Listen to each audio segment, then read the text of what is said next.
السلام عليكم ورحمة الله وبركاته.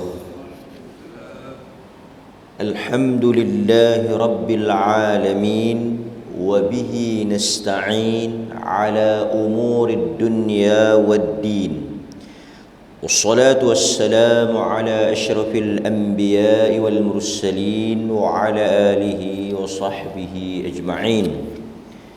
أشهد أن لا إله إلا الله وحده لا شريك له، وأشهد أن محمدا عبده ورسوله. أما بعد.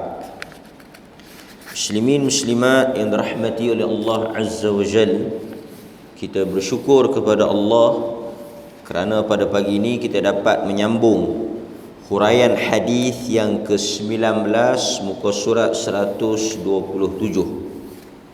Hadis 19 muka surat 127.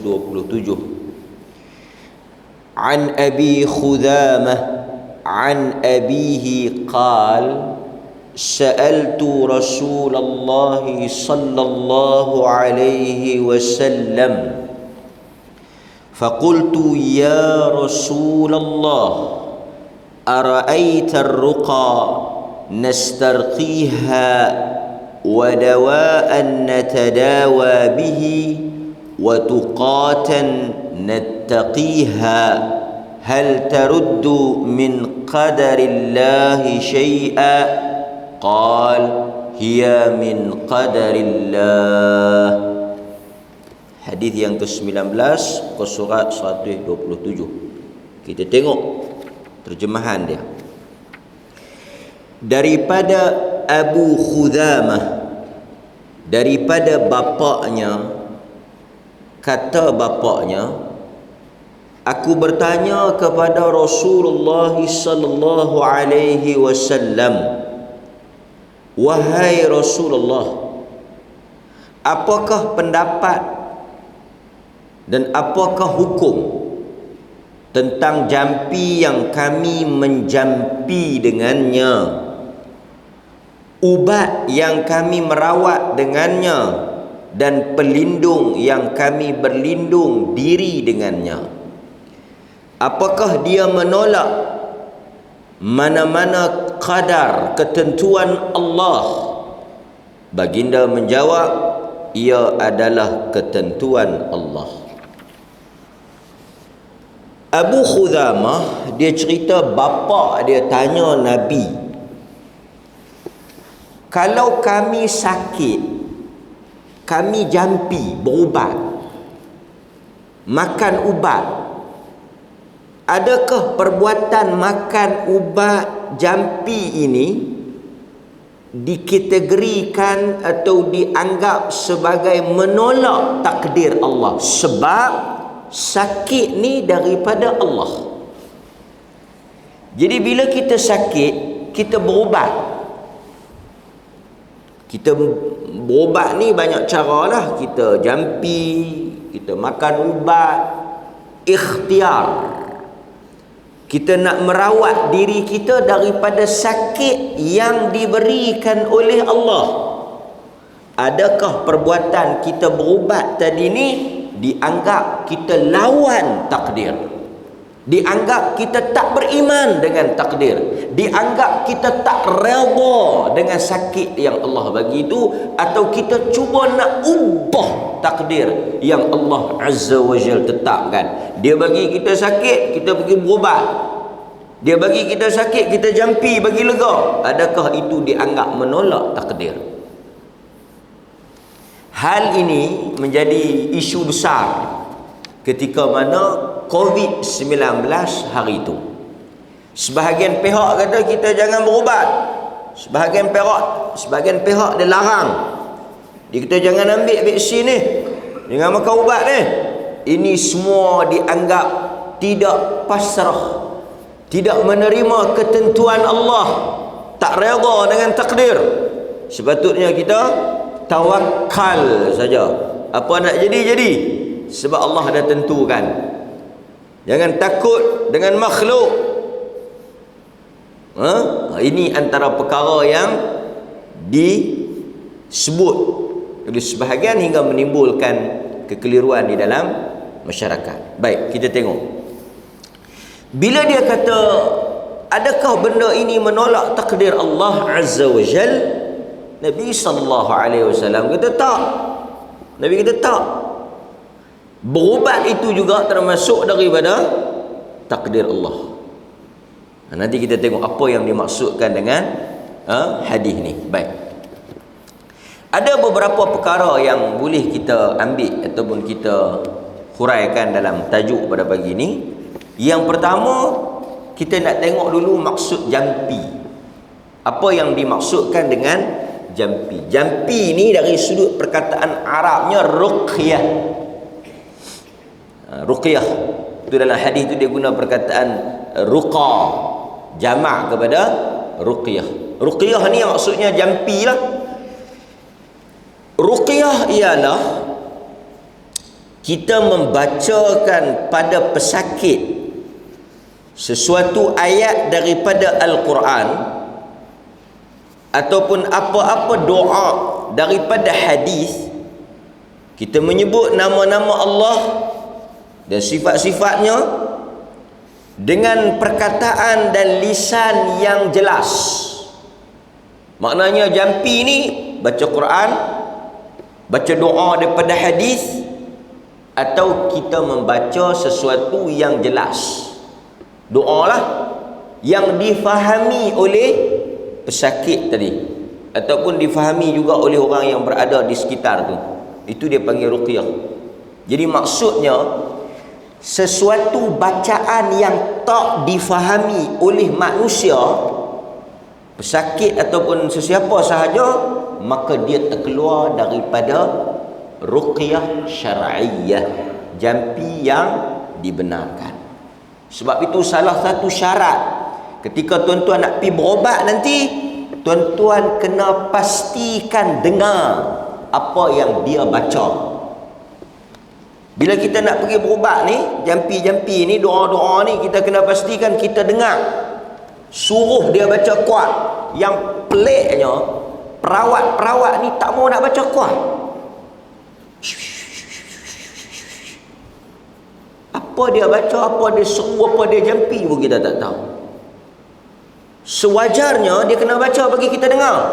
Alhamdulillahi Rabbil Alamin, Allahumma Rabban Nas, Bismillahi Arkika, U'idhuka, Allahu la ilaha illa huwal hayyul qayyum, Qul huwallahu ahad, Amanar Rasul. Supaya kita boleh tahu apa yang dia baca. Kuda seru hantu ke, jin ke, panggil apa-apa ke, kita tak tahu.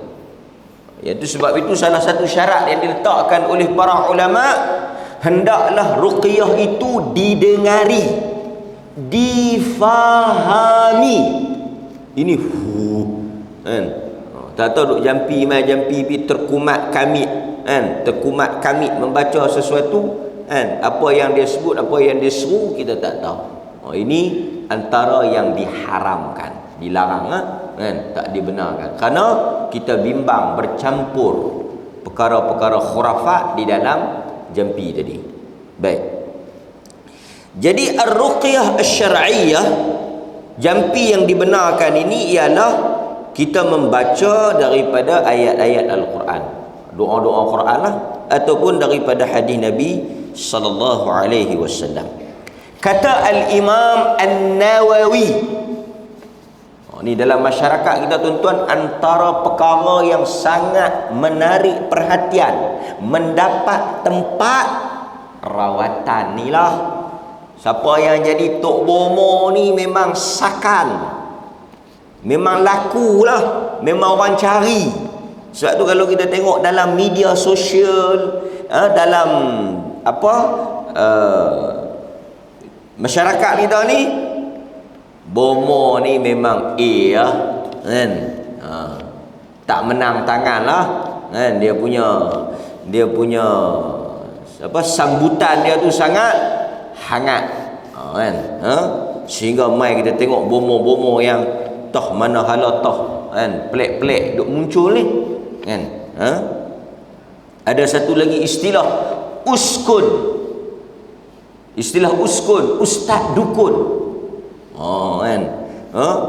Panggil Nabi kan, menyanyi dengan kerih, dengan rantai macam Tok Sami, macam-macam kan, dengan pistol tembok-tembok tu.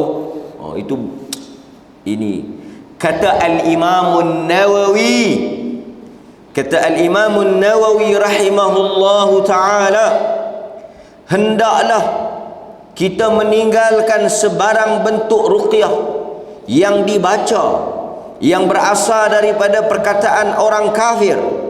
Kenapa? Kata Al-Imam Nawawi, hendaklah kita meninggalkan ruqyah yang dibaca yang berasal daripada ucapan-ucapan orang kafir. Nampak? Yang mana jampi-jampi serapah daripada orang kafir. Lebih malang tuan-tuan. Ada sebahagian kita dia pergi berobat dengan Tok Sami Siam. Kan? Pi belah Kubang 3 lah. Belah-belah Siam tu. Kan? Pergi sampai Thailand tu. Ada pula sebahagian penceramah dia kata apa? Tok Sami ada karamah. Tok Sami nak keramat apa? Tok Sami ada karamah. Pergi ambil ayat tawar. Apa ayat tawar? Pergi ambil ayat penawar dengan Tok Sami. Takkan Tok Sami tu nak baca Fatihah? Tentu dia baca bacaan-bacaan jampi mentera dah. Tentu dia minta kepada Tok Pekong dah. Dan sekali lagi kita nak jawab. Kita nak bagi tahu, kadang-kadang Tok Sami buat ni jadi. Ataupun Tok Bomo buat ni jadi, walaupun benda yang dia buat tu salah. Kadang-kadang orang kita ni alasan dia yang paling kuat, dia kata depa kata tak betul. Macam mana depa kata dia salah? Dia buat lega. Ada tak benda yang dia buat dia lega? Sekejap kita tengok. Ada berlaku di zaman sahabat Nabi. Baik. Kemudian dia kata apa? Hendaklah kita meninggalkan sebarang bentuk rawatan dengan kalimah-kalimah asing yang kita tak faham. Membacanya dengan bacaan selain daripada bahasa Arab yang tidak diketahui maknanya. Nampak? Nawawi kata, yang baca bahasa kita tak faham, yang guna perkataan yang kita tak tahu makna dia, yang ni semua tak boleh. So dia mesti baca benda yang kita dengar, kita boleh faham, kita tahu apa dia baca. Kan? Marang kerapu konten parang skaper pun kita tak faham, tak boleh. Kan? Macam-macam dia main jampi ni, tak boleh. Kan? Kerana kata An-Nawawi, semua itu ada kemungkinan mempunyai makna kufur atau mendekati kekufuran atau makruh. An-Nawawi kata bila kita tak tahu maksud dia, makna dia, apa yang dia kata, barangkali jampi dia itu mengandungi unsur syirik, khurafat di dalam apa yang dia sebut. Nampak? Jadi hadirin mukminin, maka dalam hal ini kita kena, pertama bila kita pergi berobat atau kita pergi jampi, kita kena bagi tahu apa yang dia baca tu kita nak kena dengar. Dan dia pun tak tahu lah, saya ni menuntut ni tak boleh baca derah. Kalau baca derah dia tak mau nak jadi. Dia kena baca pelan. Ni kadang-kadang dia macam-macam syarat dalam menuntut. Kan? Wallahu taala a'lam. Baik. Saya nak baca kat tuan-tuan sikit tentang hujah orang yang sebut kata dia buat jadi. Takkan tak betul? Mari kita tengok sama-sama. Daripada Zainab, isteri Nabi isteri Abdullah bin Mas'ud. Yani Zainab isteri Abdullah bin Mas'ud. Dia kata kana Abdullah idza jaa min hajatin fantaha ila al-bab. Ini kita nak bagi tahu, nak bongkar. Sebahagian bomo-bomo ni dia pakat dengan setan. Dia bersekongkol dengan syaitan untuk nak memberikan sakit kepada kita, dan dia juga yang buat bagi penyakit tu hilang.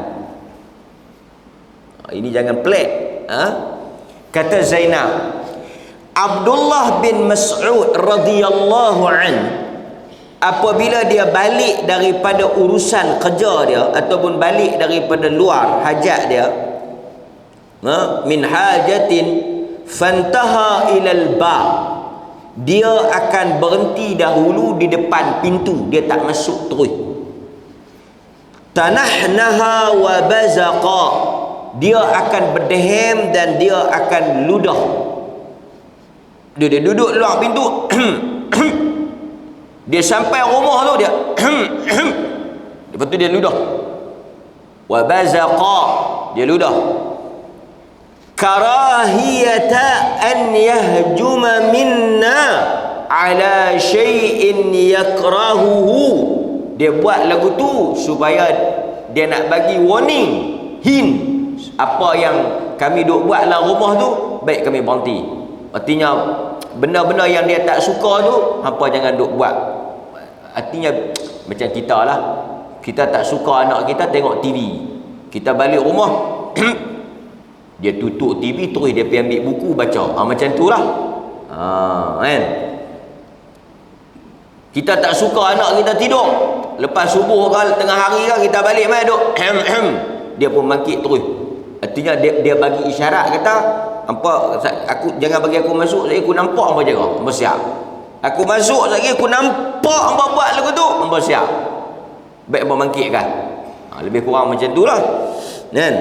Qalat wa innahu jaa dhata yawmin fatanahnaha. Qalat, satu hari Abdullah bin Mas'ud ni dia balik. Apabila dia balik, kata Zainab, dia pun buatlah macam biasa. Tanahnaha. Qalat wa indi ajuzun tarqini min al-humrah. Kebetulan masa dia balik tu, Zainab kata ada satu perempuan duk jampi dia, ajuz, tarqini minal humrah, satu perempuan duk jampi dia dalam rumah tu. Dan Abdullah bin Mas'ud ni memang tak suka orang jampi-jampi ni, dia cukup anti. Apa yang Zainab buat? Fa adkhaltuha tahta as-sarir, aku pun ambil perempuan tu bawah katil. Masukkah bawah katil? Sekali lagi Abdullah bin Mas'ud nampak mampu. Fa adkhaltuha tahta as-sarir, aku pun bawa masuk dia bawah katil, sembunyi. Pasal Abdullah bin Mas'ud balik, perempuan tu duduk jampi dia, duduk jampi dia, dia suruh masuk bawah katil. Kan? Takut Abdullah bin Mas'ud nampak. Fadakhala fajalasa ila jambi fara'a fi 'unuki khaytan. Lalu apa dia kata? Dia kata masuklah Abdullah bin Mas'ud ke dalam rumah. Fajalasa ila jambi, dia pun duduk sebelah aku. Tok bomo tu duduk bawah katil. Kan? Takutlah Abdullah bin Mas'ud ni. Apa yang menariknya, kantoi. Macam mana kantoi? Dia kata fara'a fi 'unuki khaytan. Abdullah bin Mas'ud nampak ada tali, ada tangkai, ada benang, khaytan, ada tali, ada benang, fi 'unuqi, di leher aku. Dia pelik lah. Dia kata apa yang berlaku? Dia kata ma hadzal khayt, tali apa? Ma hadzal khayt, benang apa ni? Kan? Qalat qultu khaytun urqiya li fihi qalat. Zainab kata, tali ni tali jampi. Tangkai lah, tali jampi. Nampak? Abdullah bin Mas'ud ni, ni dia tegas. Dia tanya tali apa ni? Dia kata tali ni tali jampi. Orang jampi bagi ni untuk nak bagi lega aku sakit ni. Fa akhadahu faqata'ahu thumma qala. Abdullah bin Mas'ud rebut, rampas bagi, tarik bagi, potong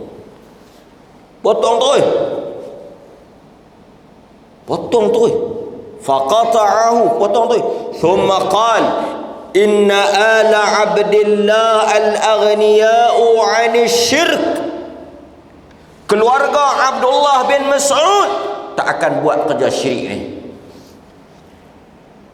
Dia ambil tali dekat leher bini dia, dia cut buang. Dia kata keluarga Abdullah bin Mas'ud, keluarga aku tak buat kerja khurafat syirik ni. Tangkai-tangkai ni bukan kerja kita. Dia kata sami'tu Rasulullah sallallahu alaihi wasallam yaqul, aku mendengar Nabi sallallahu alaihi wasallam bersabda, innar ruqa wat tamaim wat tiwalah syirkun. Kerana aku telah mendengar Nabi sallallahu alaihi wasallam bersabda, sesungguhnya jampi, tamaim, tangkal mangkal, wattiwalah, ubat pengasih, syirkun, adalah perbuatan syirik. Abdullah bin Mas'ud kata ni syirik. Tuan-tuan, tegas sahabat Nabi. Dia ambil benang tali bini dia tu, dia kerak gunting buang, dia tauk. Dia kata keluarga kita takkan buat perangai syirik ni. Kerana aku dengar jampi-jampi, tangkal-tangkal ni, apa semua duk gantung, duk leher apa semua ni, dengan ubat-ubat yang pengasih apa semua ni, penunduk, ada daripada duk jual. Ustaz pula duk jual ku atas. Minyak pengasih, minyak apa tau? Minyak yang sudah dibacakan ayat-ayat ruqyah. Apakah khasiatnya? Pada orang yang benci, bila dia tengok kita, dia rasa seronok kat kita. Ada pula tok-tok duk ajak, ustaz pun sebagai duk ajak. Dia kata bila kita masuk interview, kita pergi salam dengan hak yang nak interview kita tu, kita sapu minyak, salam. Dia tengok kita, dia tak tengok orang lain dah. Sakan, sakan dahsyat lah. Segala benda ni tuan-tuan boleh jadi. Sekali kita tengok memang boleh jadi. Tetapi saya nak ingatkan diri saya dan kita semua, di dalam Islam, jadi bukan hujah. Kita kena peringatlah masyarakat ni, jadi itu bukan hujah. Depa kalau dengan jadi, bukan banyak kali pun, sekali tu jadi, tapi dia punya cerita tu, kan? Tuan-tuan, contohlah tuan-tuan pergi berobat satu orang lega, dia nanti pergi cerita mai lagi 10 orang tak lega, tapi orang duk pakai hak lega tu, kan? Testimoni tu hak lega, kan? Nampak? So kita sambung balik. Dia kata apa? Qalat, faqultu lahu, bila Zainab dengar suami dia Abdullah bin Mas'ud kata macam tu, dia kata apa? Lima taqulu hadha wa qad kanat aini taqdhifu fa kuntu akhtalifu ila fulan al-yahudi yarqiha wa kana idha raqaha sakanat. Dia kata siapa yang kata lagu tu? Bini dia kata, awak yang cakap macam tu. Ingat tak dulu aku bisa sakit mata? Lepas tu aku pergi berobat dengan perempuan Yahudi, lega. Dia hujah dia, lega. Awak yang kata benda-benda ni syirik apa semua ni. Ni yang duk ada dalam masyarakat ni. Ui, letih kita tengok tuan-tuan. Bomo buat bunyi rimau, buat bunyi hantu pun ada orang percaya. Bomo kalau kita tengok macam terencak nah.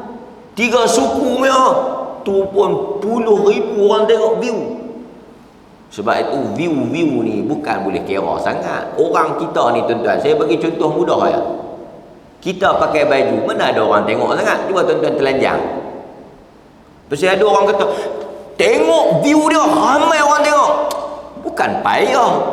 Nak bagi view tinggi ni, hang mencarut sikit, hang buat gila sikit, hang buat konten pelik sikit kan. Kalau kita masak, kalau tuan-tuan, saya bagi tuan-tuan duk masak ni. Dia nak ajak ni duk buat masak. Ambil garam secubit rasa, ambil cabai. Kalau tuan-tuan ajak macam tu ada kot 2 orang tengok. Cuba kalau tuan-tuan tengok aram jadah, hampa ambil tengok ni garam ni celaka, hampa ambil tengok main-main cabai ni boleh 30,000 tengok. Dia kena lagu tu. Saya duk tengok masyarakat kita ni, dia kalau orang mencarut, orang loklang, orang yang jenis buat gila-gila punya ni, konten. Tuan-tuan tengok yang datuk mana tu seorang yang tu dia buat menyanyi terjak sikit tu. Kan? Tu. Buat lembut-lembut sikit tu. Ramai. Pasu bunga jatuh pun berapa puluh ribu orang tengok. Pasu bunga jatuh, kita hari-hari pasu bunga pecah, tak ada siapa nak kelapak tengok. Punya mentaliti pasal tu. Orang ramai pengikut ni, view tinggi ni bukan hujah. Kita tak heran pun saya apa. Pasal kalau tuan-tuan tengok, dia sanggup kena buat macam tu. Kita tengok, malu lah nak buat kelaku macam tu. Malu lah nak buat perangai. Dia kata kalau malu, tak ada orang tengok. Pasal dia pun jual barang. Lagi ramai orang tengok, lagi. Baru ni saya duk TikTok kan. Baru saya tahu TikTok ni boleh buat duit. Saya pun nak buat TikTok tengok. Tuan-tuan semua kena, yang mai sini semua kena ada TikTok, nak kena like. Duk mai saja tak bagi apa, mana haji. Teruk kita ceramah tak bagi apa. Lepas ni nak ceramah TikTok kena bagi singa ke, gajah ke. Tahu tak? Saya ceramah nanti kena bagi singa 1 ekor. Dia berkata singa mahal. Macam-macam. Patut orang duk sakal sangat ceramah kat TikTok ni. Tapi kalau takat kita tengok dia ceramah tu, kita pun boleh ceramah tu kan. Tapi nak masuk TikTok, nak kurangkan kuliah maghrib ni di masjid ni, pasal di masjid ni tak boleh bagi apa, nak ceramah di TikTok pula. Lepas ni tu imam pun hantar singa untuk ustaz, ting ting. Sekali lagi tu Bilal pula hantar gajah, ting ting. Lepas tu saya pun tengok, boleh 300 ekor singa malam ni. Ceramah tu apa tak boleh ni kan. Habis sangat arwah manis 2 biji. Agama macam tu lah kan. Akhirnya agama kita ni dia jadi konten, dia jadi bahan. Siapa yang boleh buat bagi jadi orang, dia tak kira dah betul tak betul ni. Dia sekarang ni tuan-tuan, dia punya matlamat dia apa? Satu ya, agama ke hiburan ke. Agama dah jadi hiburan lah. Dia punya fokus dia bagi orang seronok. Siapa yang boleh ceramah ataupun buat konten, buat bahan bagi orang seronok, seronok dengar maki, seronok bergaduh laki bini, seronok buat-buat pelik-pelik ni, orang seronok, orang tengok. Kalau orang tengok siap duit kan. Buat teriak-teriak sikit, buat gila-gila sikit, buat bergaduh-bergaduh. Sampai kadang-kadang orang bergaduh-bergaduh, kita pergi tengok teruk. Dia kata apa? Ini semua ni kontennya, bahannya nak bagi orang tengok. Kan? Ini juga. Baik. Hadirin mukminin, dah sambung pula. Lalu dia kata, pasal apa yang pergi kata macam tu? Dulu dia pergi berobat dengan satu orang Yahudi, lega. Tengok Abdullah bin Mas'ud kata apa? Abdullah bin Mas'ud kata apa? Dia kata innama dzalika amalus syaitan kana yankhusuha biyadihi fa idza raqaitiha kaffa anha innama kana yakfiki an taquli kama qala Rasulullah. Abdullah bin Mas'ud kata mau tak lega, mata hang sakit tu dia juga yang cucuk. Abdullah bin Mas'ud dia kata ni, Abdullah bin Mas'ud kata mata hang yang sakit tu dia juga yang cucuk. Jadi bila hang jampi macam mana yang dia nak, dia tarik baliklah cucuk tu yang hang lega. Tujuan dia apa? Supaya hang syirik. Sebab itu tuan-tuan, yang kita sakit sebahagiannya perbuatan daripada amalan syaitan. Bila kita pergi jampi dengan syaitan juga, kan? Syaitan dia hang pergi bagi dia sakit. Lepas tu dia mai jumpa Tok Umar kata, okey, cukup. Semua ni konspirasi, pakatan, komplot. So dia tak pelik. Dia kata, ustaz, saya 3-4 malam tak boleh tidur. Pi jumpa Tok Bomo tu, dia bagi benang, suruh pakai di leher. Lepas tu tidur tak mangkit, subuh pun tak mayang. Oh, mau sungguh. Sebelum ni hang tak tidur pun hantu tu juga kacau.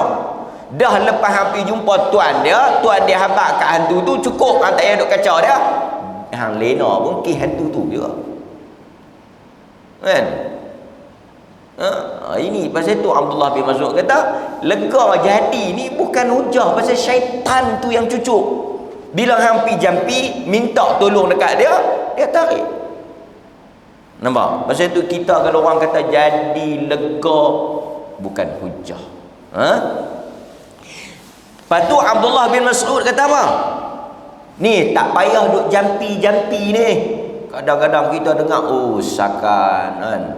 Tuan-tuan tengok dalam buku orang Melayu Al-Mujarabat, kan? Macam-macam doa pengasih, doa penunduk, doa pengikat, doa pembenci, segala macam doa, kan? Yang pipih datang melayang, yang bulat datang bergolek. Tu ni dia nak pi kan. Mula-mula dia baca ayat Quran, Qul in kuntum tuhibbunallaha fattabi'uni yuhibbukumullah. Kan? Ayat ada bunyi cinta-cinta, okay? Kan? Ayat tu kan bunyi hub kan cinta. Qul in kuntum tuhibbunallaha fattabi'uni yuhibbukumullah. Kan? Katakanlah wahai Muhammad, jika engkau cinta kepada Allah, ikutlah aku. Ada sebut cinta-cinta sikit, kan? Lepas tu dia pun mula jampilah. Yang pipih datang melayang, yang bulat datang bergolek, tidak ada yang lain melainkan aku pada matamu, tidur jaga semua melihat pada wajahku. Tuan-tuan tidur saya jaga tengok muka saya, angam semua kena dah pagi ni. Bukan payah beli buku satu pam 300, 600. Orang Melayu dia sangat mudah dalam bab-bab ini. Bila kita sebut dia hujah dia yang tu, ramai orang pi apa yang tak kena. Dia baca ayat Quran, talbis campur, kan? Yang ni kita tengok. Lalu dia kata, Nabi kata antaquli kama qal, hendaklah engkau membaca seperti yang dibaca oleh Rasulullah sallallahu alaihi wasallam. Jadi dia bukan larang tak boleh jampi langsung. Dia kata jampi yang ada unsur-unsur syirik ni tak payah. Baca jampi Nabi. Jampi Nabi apa? Adhibil ba's rabban nas. Tuan-tuan boleh baca di ayat boleh, tuan-tuan boleh baca di minyak boleh. Contoh macam minyak ni tuan-tuan boleh baca, kan? Buka sikit baca di minyak sapu boleh, tak ada masalah. Bukan kita larang semua. Kadang-kadang sebahagian dia ada dua pok. Satu yang terbuka betul, duk kira semua boleh. Satu lagi yang semua haram. Kita di tengah-tengah. So Nabi azhibil ba's. Ya Allah, azhibil ba's, hilangkan sakit ini, angkat penyakit ini. Rabban nas, Tuhan manusia. Ishfi, legakanlah dia. Ni tuan-tuan boleh baca. Anak tuan-tuan demam, baca di ayat kan, adhibil ba's rabban nas ishfi, legakan dia ya Allah. Anta syafi, engkau maha penyembuh. La shifaan illa shifauka la yughadiru saqama. Hadis ni diajar ataupun disebut oleh Abdullah bin Mas'ud kepada isteri dia. Wahai Tuhan yang maha mencipta, yang memiliki dan menguruskan urusan manusia, adhibil ba's, hilangkanlah kesakitan, penyakit, gangguan yang ada pada dia. Anta syafi, engkau maha penyembuh. La shifaan illa shifauka, tidak ada penawar, ubat, penyembuh melainkan daripada engkau. La yughadiru saqama, penyembuh engkau tidak ada kesan. Maksudnya lega tu tak ada kesan selepas daripada itu. Baik, habis tajuk tu, saya nak sebut sikit pada tuan-tuan. Apa dia? Okey, kesimpulan lah. Tapi sebenarnya ada beberapa benda lagi yang kita nak kena sebut ni, tapi tak apa.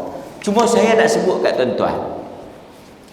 Dia tanya Nabi tadi, dia tanya Nabi tadi, dia kata kalau kita baca berobat jampi, makan ubat ni, arti adakah kita menafikan takdir? Kita tolak takdir, artinya kita tak percaya takdir Allah. Kalau nak jadi, kalau nak lega. Masalah puak ni, dia tak konsisten. Kita kata pasal puak tak berobat. Kalau Tuhan nak bagi lega. Kalau Tuhan nak bagi sehat, nah ni ubat semua ni syirik.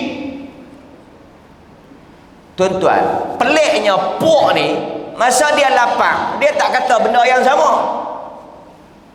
Dia balik rumah dia lapang. Ni Mu'ang, masuk apa kan ni? Tak masuk apa. Ni aku lapang ni. Awak yang tak masuk. Abang, kalau tak makan tapi Tuhan nak bagi kenyang juga. Kalau Tuhan kata kita hari ni kenyang, kita tak makan pun kenyang. Kalau Tuhan kata lapang, kita makan pun lapang. Abang tak percaya apa kat Tuhan? Akhirnya bini dia tu balok. Ni kan nak masuk.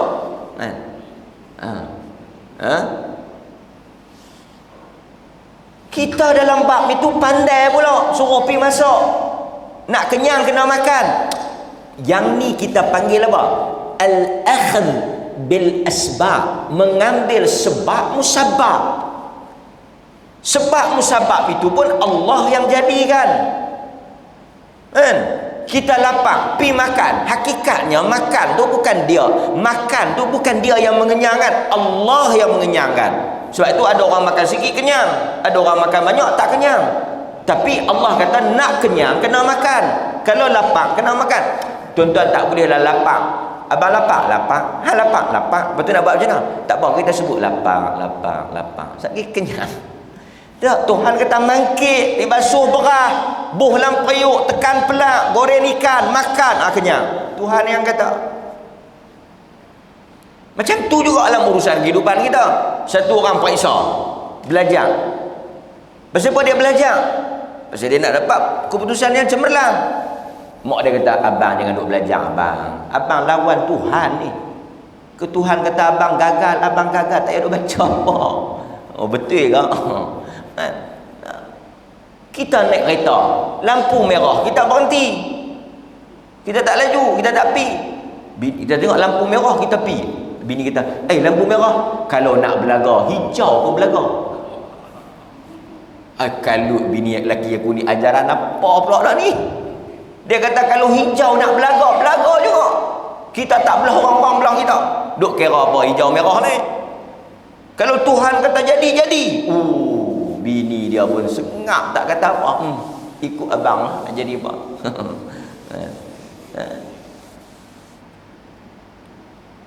Pasal tu kita naik kereta pakai tali pinggang keledar, baca doa. Nabi pergi perang pakai baju besi. Nabi tak kata pula kat sahabat, hampa pakai baju besi ni hampa tak percaya kat Tuhan ke? Ha? Kalau Tuhan kata mati, hampa pakai baju besi pun mati. Tapi sahabat pakai baju besi, Nabi sendiri pakai baju besi. Artinya bukan Nabi tak percaya kepada Tuhan, tapi asbab, sebab musabab itu. Pasal itu satu orang laki-laki dalam hadis yang selalu kita tengok maksud tawakal. Tengok dalam hadis yang masyhur, Nabi SAW ditanya oleh seorang sahabat tentang isu tawakal. Tengok apa yang dijawab oleh Nabi SAW. Dia kata apa? Dia kata, ya Rasulullah, qala rajulun lin Nabi sallallahu alaihi wasallam. Dia tanya kat Nabi sallallahu alaihi wasallam, dia ada unta. Dia kata, apa yang dikatakan dengan tawakal? Aku ikat ke? Ataupun aku ikat, aku masuk dalam masjid ke? Ataupun aku biar aku masuk dalam masjid? Nabi kata, i'qilha wa tawakkal. Ikat dulu, betul baru hang tawakal. Tapi kalau nak hilang, hilang. Tuan-tuan masuk malam ni, kunci tak di kereta, kan? Bini tanya, tak kunci kereta? Serah Allah Ta'ala. Kita nak main-main, takkan Tuhan tak jaga kereta kita? Tu dia. Sakan Nabi kata, i'qilha, ikat. Sebab itu ketika Nabi pergi Isra' Mi'raj, Nabi naik buruk. Bila sampai di Masjidil Aqsa, Nabi ikat buruk. Buruk tu nak lari pergi mana? Buruk tu main dengan perintah Allah. Tapi bila sampai di Masjidil Aqsa, Nabi ikat buruk. Tak lari ya buruk tu, kan? Nabi ikat buruk. Kata para ulama, Nabi mengajar umatnya bagaimana ikhtiar, mengambil sebab musabab, kemudian barulah serah kepada Allah Azza wa Jalla. Sebab itu kita baca juga dalam kisah Abu Ubaidah dengan Umar Al-Khattab. Ketika Umar dengar ada ta'un di Syam, Abu Ubaidah mati kerana ta'un. Ada kubur dia di Jordan. Abu Ubaidah Al-Jarrah dan ramai sahabat yang mati kerana ta'un yang ada di Syam. Umar daripada Madinah, dia sampai di satu tempat, dia dengar ada ta'un di Syam. Kemudian dia mesyuarat, dia buat keputusan, dia tak jadi pi. Abu Ubaidah kata, kau nak lari daripada takdir Allah? Artinya apa? Kau pergi, nak jadi, nak kena. Umar kata, aku lari daripada takdir Allah kepada takdir Allah. Aku lari daripada takdir Allah, penyakit itu takdir Allah. Aku lari daripada penyakit itu kepada takdir Allah. Artinya apa? Ada penyakit, aku tak pi, aku lari, aku tak masuk ke Syam, itu juga takdir Allah. Maksudnya semua yang kita buat ni di bawah takdir Allah. Contoh, tuan-tuan naik kereta, kan? Ada dua jalan. Tuan-tuan masuk jalan kiri, tak masuk jalan kanan. Tengok-tengok, tuan-tuan dapat laporan jalan kanan tu accident. Tuan-tuan kata, alhamdulillah, tak ambil jalan kanan tadi, ambil jalan kiri. Ambil jalan kiri itu pun ketentuan Allah. Kalau tuan-tuan ambil jalan kanan, accident tu pun ketentuan Allah. Artinya apa? Setiap apa yang kita buat ni adalah ketentuan Allah. Nampak? Jadi Umar kata, yang aku tak masuk ni pun ketentuan Allah juga. Yang aku balik di Madinah ni pun ketentuan Allah juga. Jadi tidak ada makna, tidak ada apa yang dikatakan kalau kita berubat, artinya kita lawan Tuhan. Makan Panadol syirik. Pasal apa? Pasal Tuhan bagi sakit, hang lawan dia nak bagi lega. Sedangkan yang bagi lega tu Allah, bukan ubat. Betul Allah, tapi sebab musabab. Pasal itu dalam hadis Nabi kata, Allah menurunkan penyakit, dia menurunkan ubat. Jadi bila kita berubat, artinya kita juga mengambil apa yang disuruh oleh Allah. Pasal itu Nabi kata dalam hadis ni, jampi itu juga termasuk daripada takdir Allah. Sebab itu kita tengok, ada orang makan ubat lega, ada orang jampi lega, ada orang makan ubat tak lega. Pasal apa? Takdir Allah. Nampak tak tuan-tuan? Kita pun yang makan ubat, yang jampi tak percaya kat doktor, tetap kita percaya Allah Asy-Syafi. Dia yang maha menyembuh, tapi Allah suruh benda ni. Lepas itu ada orang dia pi lega, ada orang dia pi mati. Contoh macam sakit jantung, dia kata hampir buatlah, aku buat dah ni, belon 3, tengok okey ya. Kawan tu dengar pi buat, tak dan 3, 1 lagi balik dan 2-3 hari mati. Bini dia kata tu dia lah, hang duk pi nasihat dia, tengok dia mati. Mana aku nak tahu kat aku jadi, kat dia tak jadi. Kan? Ini takdir Allah. Nampak tuan? Mudah-mudahan hadis ni memberikan panduan dan pedoman serta memberikan pencerahan kepada syubhat, kekeliruan dan keraguan yang dilontarkan oleh sebahagian pihak. Mudah-mudahan Allah Ta'ala merahmati dan memberkati urusan kita pada pagi ini dan melindungi kita daripada perkara yang buruk, yang tidak elok dan tidak diingini oleh kita semua. Wassallallahu ala nabiyina Muhammad wa ala alihi wa sahbihi wasallam. Walhamdulillahi rabbil alamin. Assalamualaikum warahmatullahi wabarakatuh.